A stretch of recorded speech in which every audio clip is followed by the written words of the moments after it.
Good day everyone, and welcome to my recording. Today I will be reading Beauty and the Beast, originally by French novelist Gabrielle-Suzanne Barbot de Villeneuve. It is abridged, rewritten, and published by Jean-Marie Le Prince de Beaumont, and is currently in the public domain. Whether you are winding down for the night, or just hoping for a moment's relaxation, I hope you enjoy.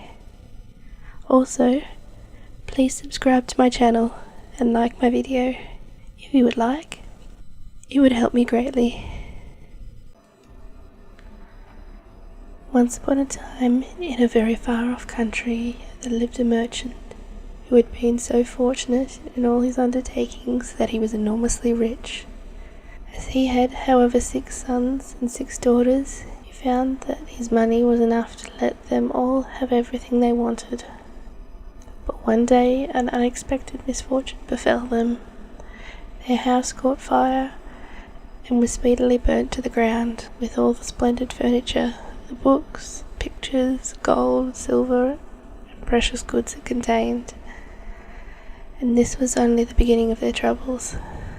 Their father, who had until this moment prospered in all his ways, suddenly lost every ship they had upon the sea, either by pirates, shipwreck, or fire.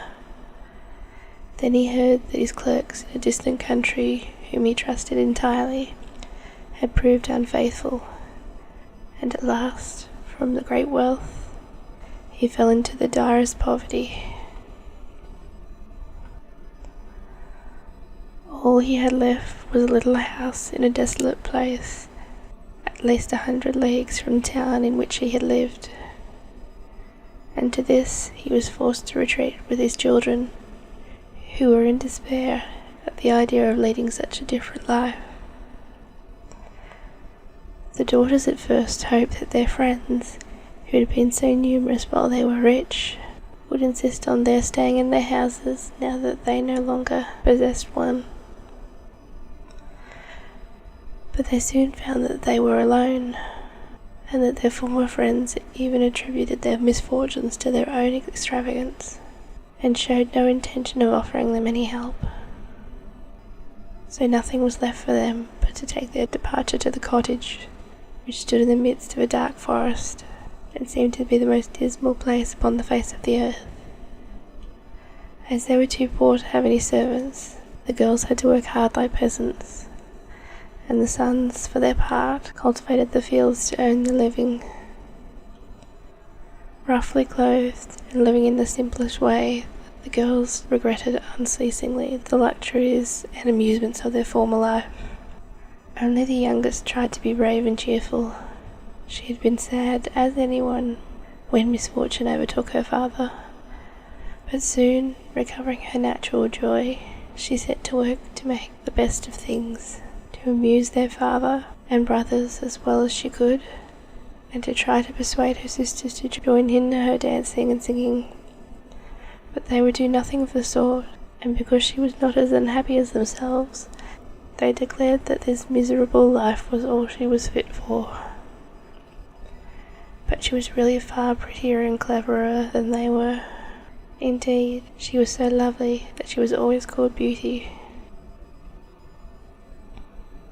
After 2 years, when they were all beginning to get used to their new life, something happened to disturb their tranquility.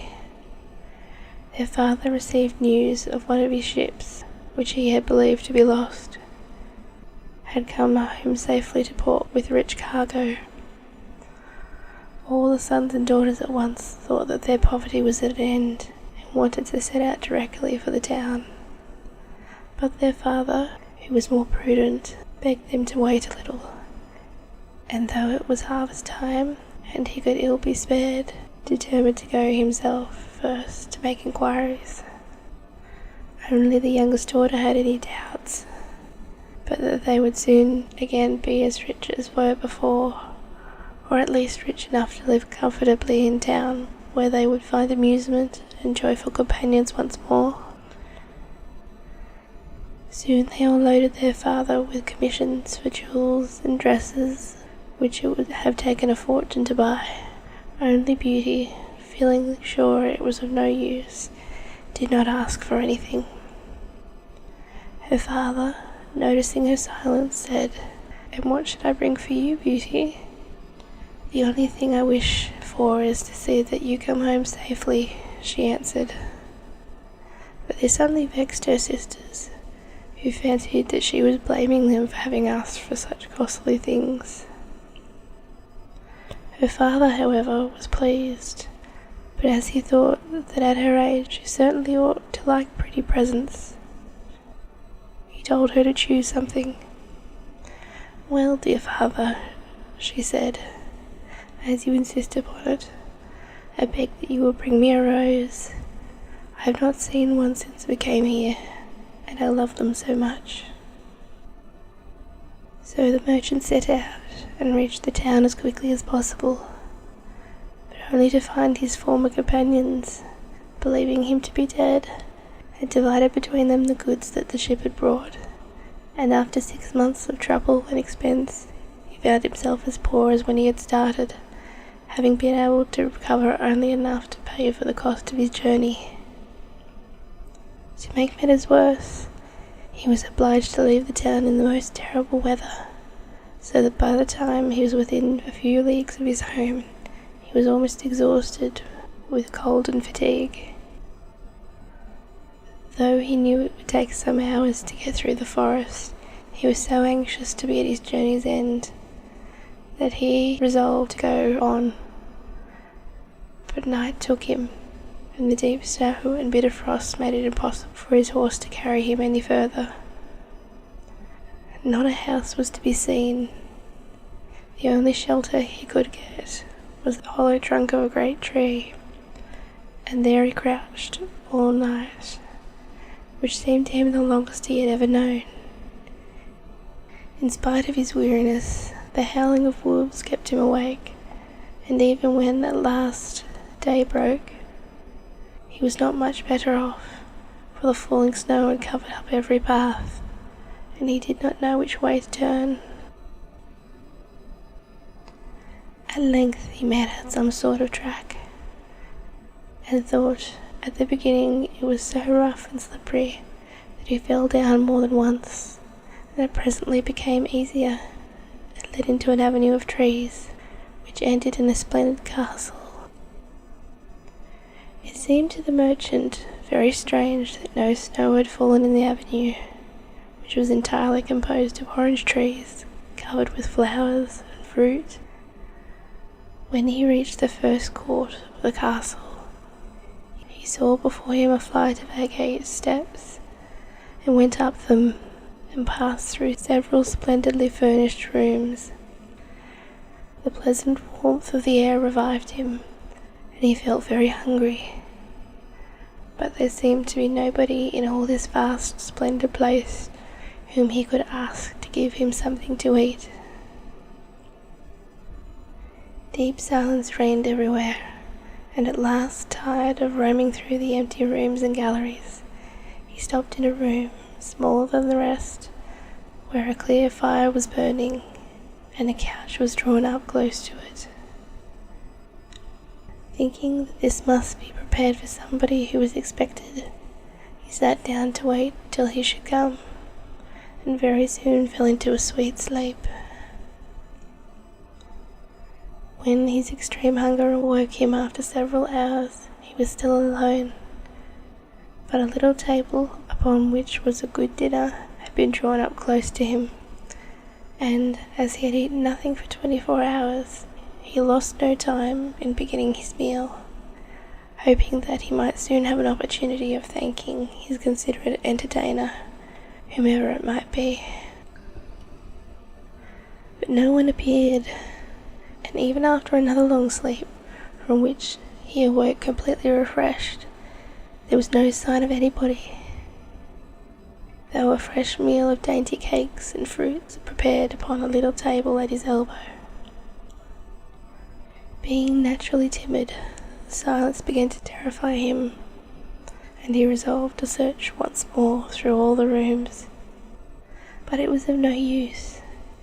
Not even a servant was to be seen. There was no sign of life in the palace. He began to wonder what he should do, and to amuse himself by pretending that all the treasures he saw were his own, considering how he would divide them among his children.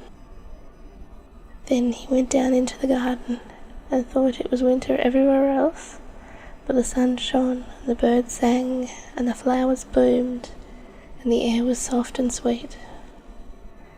The merchant, in ecstasy with all he saw and heard, said to himself, "All this must be meant for me.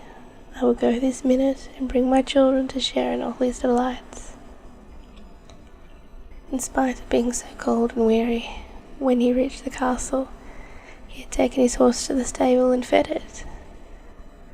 Now he thought he would saddle it for his homeward journey. He turned down the path which led to the stable.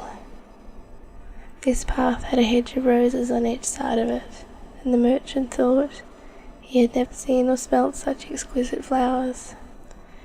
They reminded him of his promise to Beauty, and he stopped and had just gathered one to take to her when he was startled by a strange noise behind him.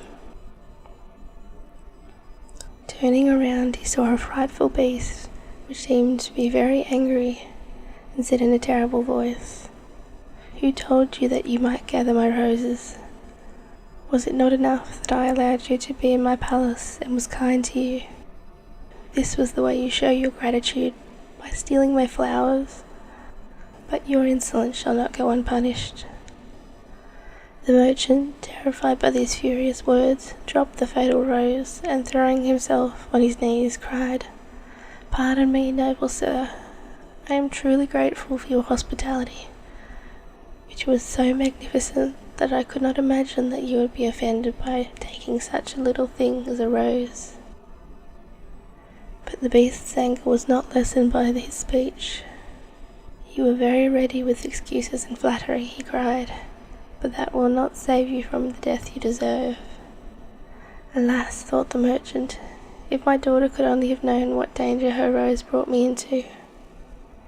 And in despair, she began to tell the beast all his misfortunes, and the reason of his journey, not forgetting to mention Beauty's request. "A king's ransom would hardly have procured all that my other daughters had asked," he said, "but I thought that I might at least take Beauty her rose. I beg you to forgive me, for you see I meant no harm." The beast considered for a moment, but then he said, in a less furious tone, "I will forgive you on one condition, that is, that you will give me one of your daughters." "Ah," cried the merchant, "if I were cruel enough to buy my own life at the expense of my children's, what excuse could I invent to bring her here?" "No excuse will be necessary," answered the beast. "If she comes at all, she must come willingly. On no other condition will I have her. See if any one of them is courageous enough and loves you well enough to come and save your life. You seem to be an honest man, so I will trust you to go home. I'll give you a month to see if either of your daughters will come back with you and stay here, to let you go free. If neither of them is willing, you must come alone after bidding them goodbye forever. For then you will belong to me. And do not imagine you can hide from me, for if you fail to keep your word, I will come and fetch you," added the beast grimly. The merchant accepted this proposal, though he did not really think any of his daughters could be persuaded to come. He promised to return at the time appointed, and then, anxious to escape from the presence of the beast, he asked permission to set off at once. But the beast answered that he could not go until the next day. "Then you will find a horse ready for you," he said. "Now go and eat your supper and await my orders." The poor merchant, more dead than alive, went back to his room, where a most delicious supper was already served on the little table which was drawn up before a blazing fire. But he was too terrified to eat, and only tasted a few of the dishes, for fear that the beast should be angry if he did not obey his orders. When he had finished, He heard a great noise in the next room, which he knew meant that the beast was coming. As he could do nothing to escape this visit, the only thing that remained was to seem as little afraid as possible. So when the beast appeared and asked roughly if he had supped well, the merchant answered humbly that he had, thanks to his host's kindness. Then the beast warned him to remember their agreement, and to prepare his daughter exactly for what she had to expect. "Do not get up tomorrow," he added, "until you see the sun and hear the golden bell ring. Then you will find a breakfast awaiting for you here, and the horse you are to ride will be ready in the courtyard. He will also bring you back again when you come with your daughter after a month hence. Farewell. Take a rose to Beauty and remember your promise." The merchant was only too glad when the beast went away, and thought he could not sleep for sadness. He lay down until the sun rose. Then after a hasty breakfast, he went to gather Beauty's rose, and mounted on his horse, which carried him off so swiftly that in an instant he had lost sight of the palace, and he was still wrapped in gloomy thoughts when it stopped before the door of his cottage.